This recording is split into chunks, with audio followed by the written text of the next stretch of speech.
Ahmedabad crime બ્રાન્ચે શહેરમાં ગેરકાયદેસર રીતે રહેતા બાંગ્લાદેશી નાગરિકો સામે મોટી કાર્યવાહી હાથ ધરી. અમદાવાદ ક્રાઇમ બ્રાન્ચે શહેરમાં ગેરકાયદેસર રીતે રહેતા બાંગ્લાદેશી નાગરિકો સામે મોટી કાર્યવાહી હાથ ધરી છે.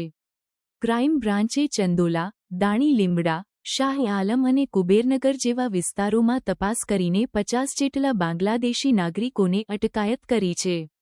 આ લોકો ફરજી આધાર કાર્ડ, પાન કાર્ડ અને મતદાર ઓળખપત્ર જેવી દસ્તાવેજોનો ઉપયોગ કરીને ઘણા વર્ષોથી શહેરમાં વસવાટ કરી રહ્યા હતા. આ કાર્યવાહી દરમિયાન પોલીસને માનવ તસ્કરીના કેસોનો પણ પર્દાફાશ થયો છે. કેટલાક બાંગ્લાદેશી નાગરિકો નાબાલિગ યુવતીઓની તસ્કરી કરીને તેમને દેહવ્યાપારમાં ધકેલી રહ્યા હતા.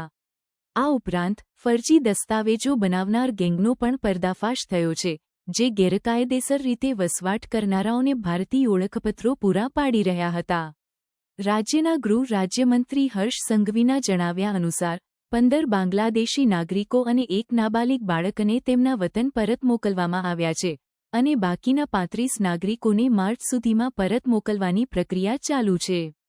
આ કાર્યવાહીથી શહેરમાં ગેરકાયદેસર પ્રવૃત્તિઓ સામે કડક પગલાં લેવાઈ રહ્યા છે. અમદાવાદ પોલીસ દ્વારા આ પ્રકારની કાર્યવાહી અગાઉ પણ કરવામાં આવી છે. 2024ના ઓક્ટોબરમાં પણ 48 બાંગ્લાદેશી નાગરિકોને ફરજી દસ્તાવેજો સાથે અટકાયત કરવામાં આવ્યા હતા. આ તમામ કાર્યવાહીથી સ્પષ્ટ થાય છે કે શહેરમાં ગેરકાયદેસર પ્રવૃત્તિઓ સામે પોલીસ સક્રિય છે અને કડક પગલાં લઈ રહી છે.